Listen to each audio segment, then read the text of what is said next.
What became of the $50,000? Did the FBI get it back?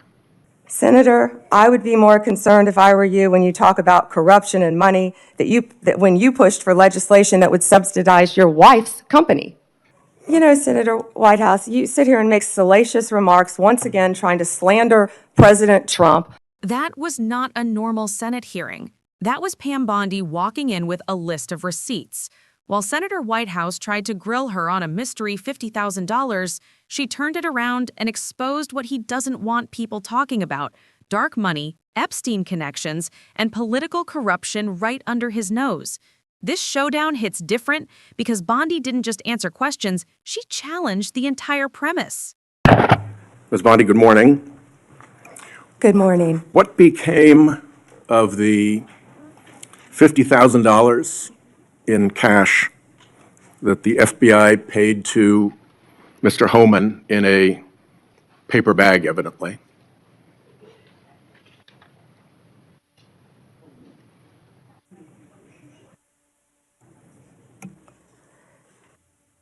Senator, as Deputy Attorney General Todd Blanche recently stated, the investigation of Mr. Homan was subjected to a full review by the FBI, agents, and DOJ prosecutors. They found no credible evidence of any wrongdoing. And that was not my question. My question was, what became of the $50,000 in cash that the FBI delivered, evidently in a paper bag, to Mr. Homan? Senator, I'd look at your facts. Are you saying that they did not deliver $50,000 in cash to Mr. Homan? Senator, as recently stated, the investigation of Mr. Homan was subjected to a full review different question. by the FBI agents, That's a by different Department question. of Justice prosecutors. They found no evidence of wrongdoing. That's a different question. Whitehouse thinks he's landed a gotcha moment, but Pam stands her ground, refusing to validate a premise that DOJ already cleared. He's visibly frustrated because he can't trap her into admitting something that isn't true. What became of the $50,000? Did the FBI get it back? Mr. Whitehouse, Senator Whitehouse, you're welcome to talk to the FBI. The report to you, can't you answer this question? Senator Whitehouse, you're welcome to discuss this with Director Patel. Did Homan keep the $50,000? As Deputy Attorney General Todd Blanche recently stated, the investigation of Mr. Never mind. Homan I can was see I'm not going to get a straight full answer from you review to a very simple by question. the FBI agents and the DOJ. Do They you know- found no credible evidence of wrongdoing. You know, you're very concerned about money and people taking money, and Do you you rail know- against wait a dark second, wait a money. second, wait a Yet you second, work with dark wait a money second. groups all the time, Senator Wait a Whitehouse. second. Did you know whether or not in that investigation they looked at whether the $50,000 payment to Mr. Homan was declared by him on his tax returns? Senator, I would be more concerned if I were you when you talk about corruption and money that when you pushed for legislation that would subsidize your wife's company. The questions here are actually pretty specific. So having you respond with completely irrelevant. This is where Pam draws the line. If Whitehouse wants to talk about shady finances, then he has to answer for his own backyard. The confidence shift is noticeable. She's now driving the conversation. Far-right internet talking points really is not very helpful here. I'd like, Mr. Chairman, you generally like to have us be able to get answers to know, and we'll follow up with the QFR. And to the extent Patel wants to answer, that would be great as well. What happened to the $50,000? Did Homan keep it? Did the FBI get it back? If he kept it, did he put it on his tax returns? Pretty simple questions. Homan was the same guy who said there was a deal with Eric Adams. He said, if Adams doesn't come through, I'll be back. I'll be in his office, up his butt, saying, where the hell is the agreement we came to? Which brings us to the OPR investigation of prosecutorial misconduct by Emil Bovee, because he was also involved in that transaction. Yeah.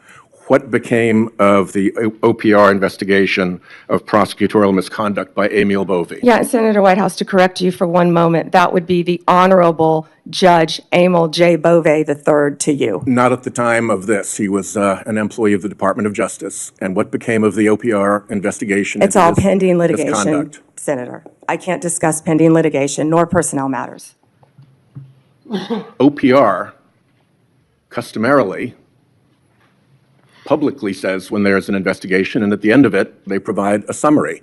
Why can't you say whether there's an OPR investigation and whether, if it's concluded, there's a summary? Senator, I'm not going to discuss personnel matters.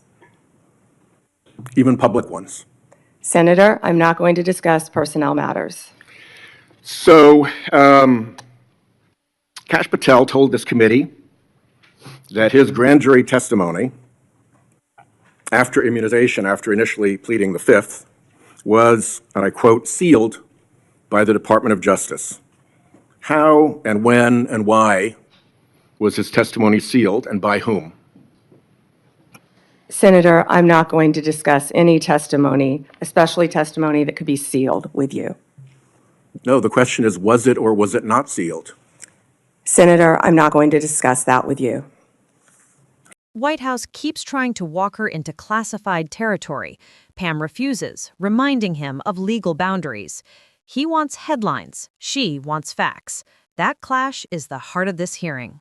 Well, he also said that he worked with the Department of Justice to have his transcript released publicly.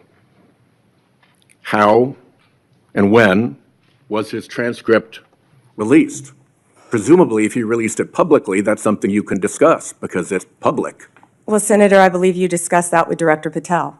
And I'm asking you because he said the Department of Justice made this decision and you run the Department of Justice. I would refer that to Director Patel. Even though you run the Department of Justice and he testified that the Department of Justice released his transcript publicly. If it is released publicly, we will get you a copy, Senator, gladly. If being a rather important word there, when your FBI director testified that that was a fact. Treasury compiles suspicious activity reports, referred to often as SARs, that DOJ receives automatically. Hundreds related to accounts of Jeffrey Epstein. How many of those Treasury SARs did you or Director Patel investigate? Senator, I'm not sure if you're concerned because you took money, I believe, did you, from Reid Hoffman, one of Epstein's closest confidants, not only once but twice in 2018 and 2024, if that's correct.